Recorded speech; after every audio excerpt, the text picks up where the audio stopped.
예배드리는 이 시간에 우리가 깨달아야 되는 게 뭡니까? 우리가 하고 있는 그 불평이, 원망이, 혹은 내가 하고 있는 고민들이 이런 일을 겪어본 삶과 죽음의 깊은 자리를 가보니까 너무나 부질없는 거라는 거예요. 너무나 하찮은 거라는 겁니다. 제 아내가 작년에 그 유방암 이제 워낙 초기에 발견해가지고 뭐 항암 치료도 안 하고 거의 정말 하나님 은혜로 잘 넘어갔지만요, 저는 그 사건이 제 인생에 얼마나 많은 복된 깨달음을 줬는지 모릅니다. 순간순간 우리 만남이 영원한 게 아니지, 제가 순간순간 깨달아요. 이게 제한적이었구나. 사실 그전에는요, 뭐 나이가 뭐 그때 뭐 50대 후반인데도 불구하고, 그때가 아니라 작년이네요, 59살이네요. 그때 한 번도 그런 생각을 해본 적이 없는데 요즘은 막 문득문득. 그래서 저는 그 책에서 뭐 시간이 없어서 다 인용을 못 해드리지만 이런 비슷한 이제 사례들을 몇 가지 들고는요, 그리고 굵은 글씨로 이런 교훈을 거기다 하나 적어놨더라고요. 기억하라, 인생은 시시하게 살기에는 너무나 짧다. 기억하라, 인생은 시시하게 살기에는 너무나 짧다. 성경에 보면요, 이렇게 시시한 것에 매달려 인생을 허비해버린 사람들이 뭐 가끔씩 등장을 하지 않습니까? 그 중에 뭐 맨 앞에 제일 어리석은 사람을 꼽으라 그러면 저는 뭐 삼손이 절대로 1등, 2등 그 놓치지 않는다 생각합니다. 세상에 하나님이 그렇게 놀라운 힘과 능력을, 사명을 감당하려고 부여해 주셨는데 그 여자 꽁무니 쫓아다니다가 그냥 인생이 망해 눈 뽑히고 비참하게 인생을 끝내는 게 삼손 아닙니까? 저는요, 성경에서 사도 바울 같은 이런 인물을 통해서도 많은 깨달음을 얻지만 저는 삼손을 통해 진짜 중요한 교훈을 얻어 저는 천국 가면 꼭 내가 삼손한테 인사할 생각입니다. 당신의 그 어리석은 행동 때문에 내 인생이 얼마나 유익했는지 모른다고. 삼손이 제게 준 결정적인 메시지는 이겁니다. 자기 아내 말고 다른 여자한테 기웃기웃거리다가 눈 뽑힐 줄 알아라. 이게 삼손이 저한테 주는 메시지입니다. 아직도 두 눈이 멀쩡한 거 보니까 그래도 아직까지는 그래도 그런 어리석은 짓을 안 한 것 같습니다. 그런가 하면은 또 성경에 뭐 삼손의 그 뭐 이게 뒤질세라 어리석은 사람이 또 하나 더 나오는데 사울 왕입니다. 그 다윗이 골리앗을 물리치고 막 민족의 영웅이 돼서 그렇게 떠받드는 걸 못 견뎌가지고 그렇게 질투의 화신이 돼서 그 아까운 인생을 다 허비해 버리잖아요. 이 삼손이 이 여자 조심해라 이걸 저에게 교훈을 줬다면요, 이 사울왕은 저에게 부교역자한테 질투하지 마라, 그 부교역자한테 질투하면 그 비참해진다, 이런 메시지를 제가 받았습니다. 다행히 지금까지는 뭐 부교역자를 질투해가지고 설교 잘하는 사람은 그다음부터 설교도 안 시키고 막 저기 구석진데 한직을 맡기고 뭐 그렇게 한 적이 한 번도 없는데 그게 다 이 고마운 사울왕 때문이에요. 오랜만에 이 본당에 오시니까 지금 이게 적응이 안 돼서 안 웃으시는 거죠? 기억하라, 인생은 시시하게 살기에는 너무나 짧다. 전 여기 한마디 더 붙이고 싶습니다. 기억하라, 인생은 시시하게 살기에는 너무도 짧다. 그리고 너무나 소중하다. 이 인생의 가치가 너무나 크고 아름답기 때문에 이렇게 시시한 것에다가 우리가 허비하면서 살 수가 없다는 겁니다. 저는 우리 아이들에게도 그렇고 우리 젊은 교역자들한테도 그렇고 종종 해주는 이야기가 있는데요, 인생은 자동차 기름이 한정된 차를 몰고 목적지로 가는 것과 같다. 막 소크라테스가 이런 말 했다 그러면 다 받아 적고 할 텐데 정말 저는 이게 중요한 메시지라 생각합니다. 인생은요, 자동차 기름이 한정된 그 자동차를 몰고 목적지로 가는 거예요. 그런데 이게 문제가 뭐냐 하면은요, 요즘에는 그 내비게이션이 잘 나와가지고 제가 이제 부산을 간다 딱 검색하면 여기서부터 400km입니다. 제가 여기서 이제 전라도 광주를 간다 딱 그러면 그 300km입니다. 이게 다 나오잖아요. 제가 부산을 가려고 딱딱딱딱 검색을 했더니 400km라고 나오는데 계기판을 봤더니 기름이 400km 가게 돼 있습니다. 더 불행한 거는요, 우리 자동차는 기름 떨어지면 휴게소 가서 바로바로 채울 수 있지만 인생의 항로에는 중간에 기름 넣을 것 없습니다. 수많은 그 진시 황제를 포함해 가지고 수많은 중간에 그 기름 넣으려고 시도했던 모든 사람들이 다 실패로 돌아간 거 아시지 않습니까?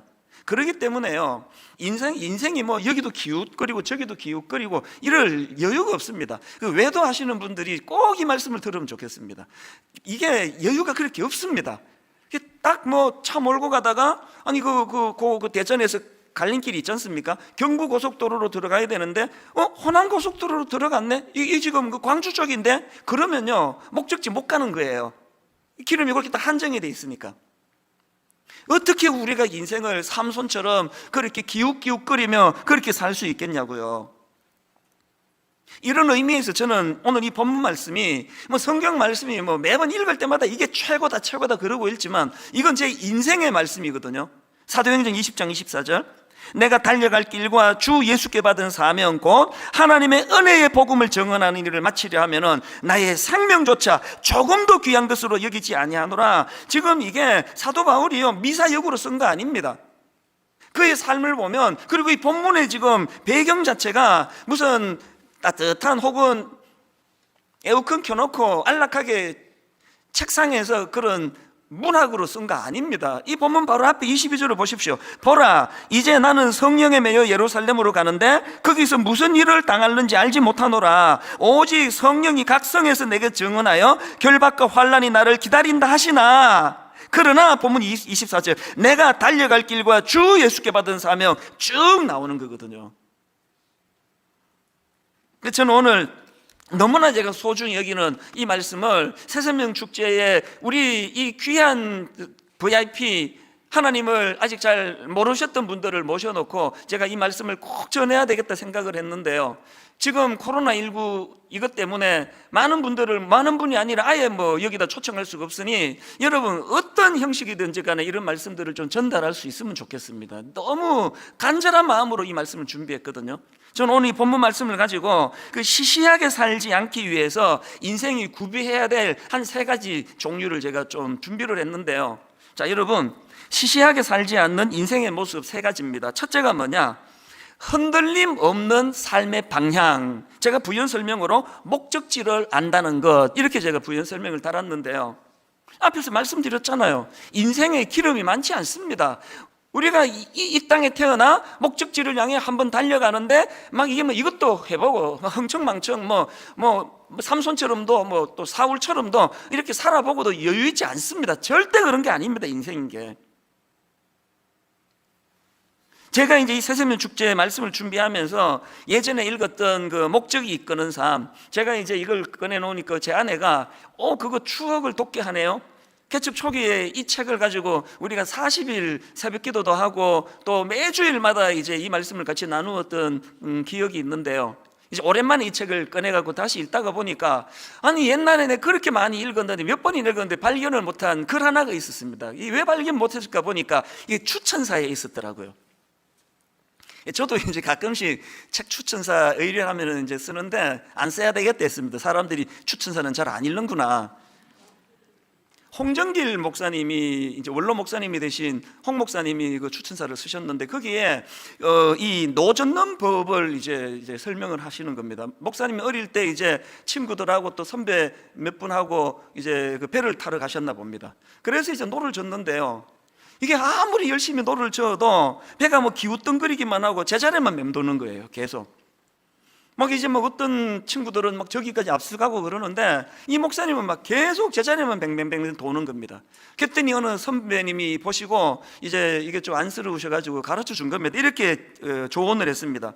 그 배를 보지 말고 가고자 하는 목표를 보면서 저으면 배가 그리로 가게 된다. 그 말 듣고도 시큰둥하게 받았는데요, 계속 이게 제자리만 도니까 이제 이 목사님이 그 선배님이 가르쳐 주신 대로 이제 앞을 향해서 목적지를 향해 바라보면서 노를 저으니까 신기하게 그때부터 이제 이 배가 가기 시작하더라. 목표를 향해서. 그런 내용의 글이 거기 있는 겁니다. 이게 저에게 참 굉장히 중요한 메시지가 되더라고요. 오늘 여러분 얼마나 열심히 사십니까? 여기 솔직히 난 가장인데 아버지고 뭐고 난 그냥 난 노는 게 좋다, 난 게으르는 게 좋다, 그리고 침대에 누워서 하루 종일 주무시고 이런 분 여기 아무도 없을 거예요. 나름대로 아침 일찍 일어나 밤 늦게까지 얼마나 수고하십니까? 그런데 이게 그냥 열심히 노를 젓기는 졌는데 제자리만 뱅뱅 도는 것 같은 그 인생 아닙니까? 우리가 어릴 때 이게 지방에서 아무리 애를 써도 제자리만 도는 걸 제자리 곰배 이런 말들을 썼거든요. 그래서 아까 앞에 예배 때 이게 표준 말이냐 그러니까 서울 분들이 처음 듣는 말이라 그래가지고 제가 굉장히 위축이 됐는데 우리 교역자가 바로 알려줬습니다. 이 곰배라는 말이 이게 우리나라 순우리 말이래요. 순수한. 이 제자리 곰배는 뭐냐 하면 이제 우리가 썼을 때 아니 뭐 열심히 해봤자 제자리 곰배네? 그건 아무 소용이 없다는 뜻입니다. 인생이 제자리 곰배 아닙니까? 인생이 어떻게 하면은 이 제자리를 맴도는 이 현실을 우리가 박차할 수 있느냐? 그 선배님 좋은 그대로입니다. 눈앞에 있는 배만 보지 말고 가고자 하는 목표를 보면서 노를 저으면 배가 그리로 가게 된다. 여러분, 우리가 사도 바울에게서 배워야 되는 진짜 중요한 게 오늘 본문 사도행전 20장 20절에 다 담겨져 있습니다. 그 중에 맨 앞에 나오는 이 말씀, 내가 달려갈 길과, 여기 나오는 달려갈 길 할 때 이 길은요 헬라어로 드로모스라는 단어인데 우리말로 경주 혹은 경주 트랙 이런 뜻을 갖고 있습니다. 여러분, 올림픽 할 때 그 선수들 보시잖아요. 지금 100m 선상에 있는 사람들은요 관중이 몇 명이 왔는지 뭐 꽉 찼는지 줄었는지 관심 하나도 안 씁니다. 뭐 기웃거리고 뭐 아는 사람 왔나 뭐 이런 선수 아무도 없습니다. 집중해서 목표물 결승전을 향해서 몰두하고 있는 게 그게 선수거든요. 여기서 사도 바울이 말하는 달려갈 길이 바로 그거예요. 뭐 이쁜 여자가 있나, 삼손질은 기웃거리고, 나보다 인기 좋은 목사가 있으면 가서 견제하고, 나보다 인기 있는 누구를 보면은 어떻게 또 한번 응징해주고 뭐 악플도 달아주고 이런 거 아니에요. 그런가 하면은 두 번째로 여러분 시시하게 살지 않기 위해 하나 더 구비해야 되는데 그게 뭐냐? 수행해야 될 역할이 있다는 걸 인식하는 거예요. 할 일이 있다는 사실을 인식하는 겁니다. 20장 24절 바로 그 다음 내용이 그거 아닙니까? 내가 달려갈 길과 그 다음에 주 예수께 받은 사명. 사도 바울이 끝까지 시시하지 않을 수 있었던 건요 자기가 만든 사명이 아니라 주님이 주신 사명이 있었기 때문이거든요. 간혹 이제 우리 목사님들 중에도 가끔 그런 분들이 계시는데요. 그 사업을 하시는 분이 그 나이에 비해서 꽤 빨리 성공하신 분, 이게 막 엄청 그 부를 이루신 분, 또 이게 빨리 또 뭐 정치가로서의 꿈을 이루신 분, 이런 분들 중에 간혹 결정적으로 외도를 하거나 공금을 횡령하거나 이래가지고 도중 하차하는 분들이 꽤 많이 있습니다. 생각보다. 저는 그 이유를 너무 잘 알아요. 너무 빨리 목표를 이룬 거예요. 자기가 만든 목표. 중국 속담에 늘 제 마음에 그 경구가 되는 그 소년등과라는 사자성어는 제 마음에 너무나 중요한 메시지. 너무 일찍 과거에 급제한 사람은 다 망한다, 뭐 이런 뜻이라고 그러더라고요. 사도 바울은 그렇게 위대한, 많은 사람들이 그를 참 위대하다고 인정하는 대사도가 되었지만 마지막 순간까지 흐트러지지 않을 수 있었던 것은 자기가 만든 그런 꿈이 아닙니다. 하나님이 주신 꿈, 하나님이 주신 그 사명이 있었기 때문에 막 사람들이 뭐라고 뭐 자기를 떠받들든지 간에 아직 나는 달려갈 길이 남았다. 그러니까 옆길로 그 한눈 팔 정신이 있겠습니까?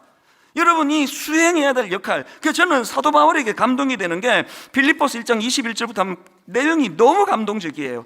이는 내게 사는 것이 그리스도니 죽는 것도 유익함이라. 그러나 만일 육신으로 사는 이것이 내 일의 열매일진데 무엇을 택해야 할는지 나는 알지 못하노라. 내가 그 둘 사이에 끼었으니 차라리 세상을 떠나서 그리스도와 함께 있는 것이 훨씬 더 좋은 일이라. 그렇게 하고 싶으나 내가 육신으로 사는 것이, 잘 들어보세요. 내가 육신으로 있는 것이 너희를 위하여 더 유익하기 때문에 내가 오늘도 살려고 이렇게 애를 쓴다. 두 죽음과 삶 사이에 끼어 있다는 거예요.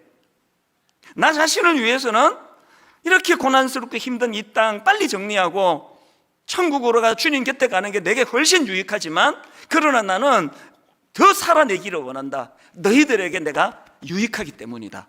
이게 하나님 주신 사명을 이해하는 사람이에요. 94세 된 그 할머니가 사실 내가 그 기사를 보면서 마음으로 빌었거든요. 그리고 확신했거든요. 이분 크리스찬이다. 크리스찬이기를 바란다. 이 목사의 병이에요, 이 직업병. 이 뭐 훌륭한 분 보면은 막 이분이 예수 믿는 사람이면 좋겠는데 막 뒤졌더니 권사님이시더라고요. 너무 기뻤습니다. 이 권사님이 우리나라 최고령 의사 기록을 내실 수 있었던 것은 하나님이 주신 사명이 있기 때문에 돌아가시기 직전까지 10명 이상의 환자들을 돌보고 나중에 요양병원에서 그 또래분들의 그 쓸쓸함을 달래주고 위로해주고 그런 사명이 있었기 때문에 94세까지 제가 그 기사 읽으면서 꿈이 생겼습니다. 우리 교회 의사 집사님 95세 기록을 깨주시기를 바랍니다. 95세 현역으로 이 사명이에요. 이런 사명을 갖고 있을 때 시시한 인생이 될 수 없는 거 아닙니까? 마지막 세 번째로 시시한 인생이 되지 않기 위하여 하나 더 갖추어야 되는데요, 죽음에 대한 이해.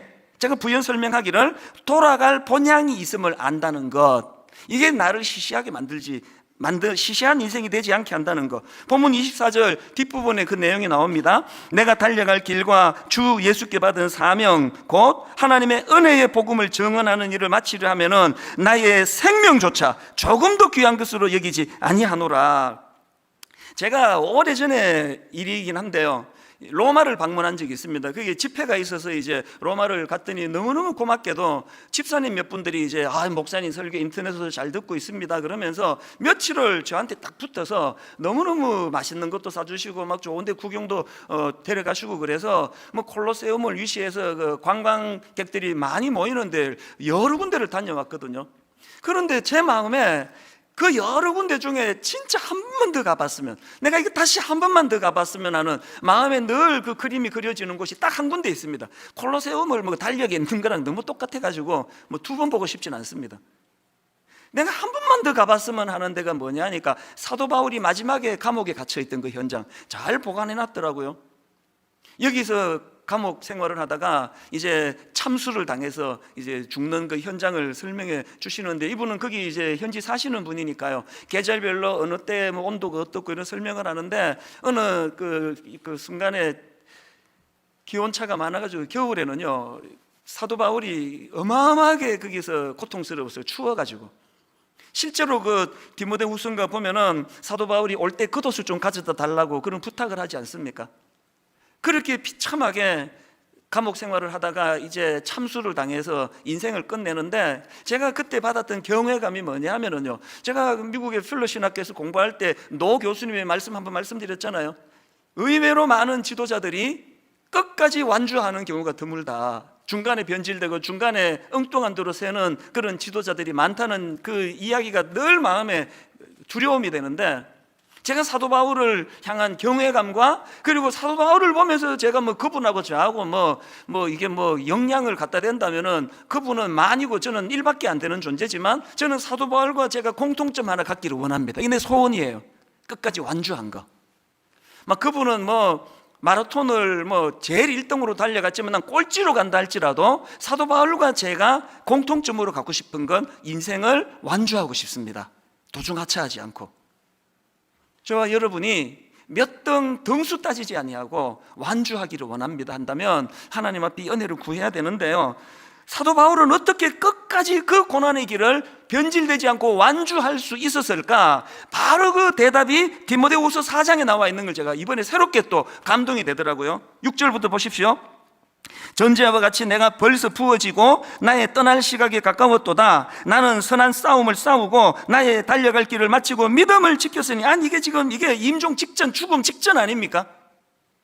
아니 어떻게 임종을 앞둔 어른이 이 순간까지 이런 고백을 할 수 있나 봤더니요, 어떻게 이게 가능했나? 그 이유가 바로 그 다음 8절에 나오더라고요. 어떻게 이런 죽음을 앞두고도 흐트러짐이 없이 나의 달려갈 길을 내가 이제 다 마치고 이제 정리할 때라고 말할 수 있었나 보니까 8절에 이렇게 나옵니다. 이제 후로는 나를 위하여 의의 면류관이 예비되었으므로. 저는 이 두 문장이에요. 이 두 마디가요, 이제 후로는 이 죽음이 끝이 아니라는 겁니다. 이제 후로는, 그 다음에 나를 위하여 이 땅에서의 사명을 많이 감당한 자들에게 주시는 의의 면류관을 사모하는 마음이 사도 바울에게 있었던 겁니다. 최근에 나온 책 중에 팀 켈러 목사님이 쓴 죽음에 관하여라는 책이 있는데요, 거기서 제가 정말 제가 감동이 되는, 은혜가 되는 문장을 몇 개 발견했는데 이런 대목이 나옵니다. 우리는 죽음을 두려워하며 살 게 아니라 죽음을 영적 후자극제로 봐야 한다. 여기 나오는 이 후자극제라는 건 우리말로는 좀 생소한 표현이에요. 이 팀켈러 목사님이 미국 사람이니까요, 이게 원문으로 영어로 된 부분을, 이 부분을 보면은 이 후자극제가 뭐냐면은 스멜링 솔츠예요. 이게 뭔가를 그 사전을 찾아보시면요, 이 스멜링 솔츠를 이렇게 설명합니다. 의식을 잃은 사람의 코 밑에 대어 정신이 번쩍 들게 할 때 쓰던 화학물질. 사도 바울은 죽음을 어떻게 인식하느냐? 의식을 잃은 사람의 코 밑에 대해서 정신을 번쩍 들게 하는 화학물질 같은 것이다. 자, 이게 무슨 뜻인지 그 다음 내용을 한번 보십시오. 죽음은 우리를 흔들어 깨워 이 생이 영원하리라는 착각에서 벗어나게 해준다. 죽음이 뭐라고요? 영원한 이별로 절망하고 그 죽지 않으려고 바둥바둥 거리는 게 아니고요, 이 죽음은 후자극제, 스멜링 솔트, 의식을 잃은 사람들을 냄새로 깨어나게 하는 약과 같은 것이다. 그래서 신자는 죽든 살든 결과와 무관하게 늘 죽음을 이긴다. 예수 그리스도께서 죽음을 이기셨기에 이제 죽음이 할 수 있는 일이라고, 잘 들어보세요. 이제 죽음이 할 수 있는 일이라고는 우리를 지금까지보다도 더 행복하고 더 사랑받는 존재가 되게 하는 것뿐이다. 근래에 이렇게 주옥 같은 글을 저는 읽어본 적이 없습니다. 죽음이 뭐라고요? 이제 죽음이 할 수 있는 일이라고는 우리를 지금보다도 더 행복하고 더 사랑받는 존재가 되게 하는 것뿐이다. 이 죽음이래요. 죽음이 의식을 잃은 사람의 코 밑에 대서 정신이 들게 만드는 화학물질이에요. 무슨 정신을요? 자꾸 죽음이 끝이라고, 이 땅이 전부라고, 이렇게 그 이상한 소리 하는 사람들에게 정신을 번쩍 들게 하는 약이, 화학물질이, 그게 죽음이래요. 사도 바울이 죽음에 대하여 이런 이해를 하고 있으니, 그래서 그 책에 보면은요,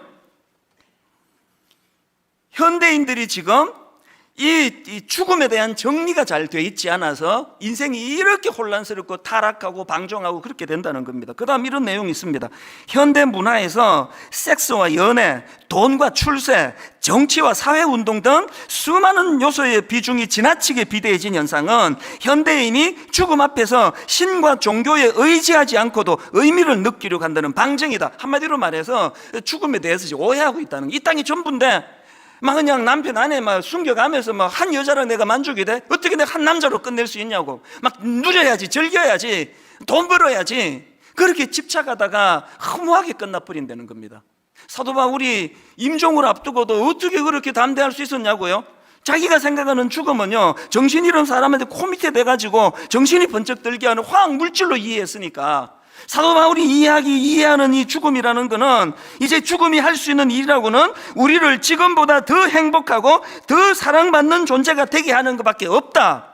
왜? 죽음은 우리를 하나님 나라로 인도하니까. 이 확신이 있으니까 이 땅에서 조급함이 없는 거예요. 저희 어머니가 뭐 사도 바울과 뭐 비교할 수 있는 건 아니지만 적어도 제 눈으로 저희 어머니는 사도 바울과 똑같은 원칙으로 사시는 분이에요. 그러니까 장수하시네요. 막 갑자기 병이 오고 막 의식이 혼란스럽고 이러시면 막 너무 기뻐하시고, 드디어 나는 이제 간다. 또 살아나시면 참 그 무능한 막내 아들이 이렇게 큰 교회 목사가 돼가지고 어떡하냐고 맨날 하나님께 기도하시고, 살아계시면 사명을 감당하시고, 이제 이게 끝나나 보다 그러면 막 기쁘게 주님 앞으로 갈 준비가 돼 있고. 사도 바울이 시시한 인생으로 살지 않을 수 있는 비결을 우리가 이것을 배워야 돼요. 아까 제가 그 의사, 94세 의사, 그 성함이 한원주 권사님이시더라고요. 이분이 이제 쓰신 책이 있는데요, 이번에 제가 그래서 이것도 구해서 제가 읽어봤는데, 백세 현역이 어찌 꿈이랴. 그 책에 보니까요, 이런 헌신적인 삶을 살게 된 계기가 있더라고요. 약 40년 전에 사랑하는 남편이 갑자기 돌아가셨어요. 40년 전 해봐야 뭐 50대 중후반 연세이긴 한데요. 그래서 이제 그 일을 계기로 병원을 다 정리하고 의료 선교 의원을 운영하고 수십 년간 무료 진료 봉사를 하고 그런 삶을 이제 살게 됐는데 그 책에서 이런 내용을 담고 있습니다. 내용입니다.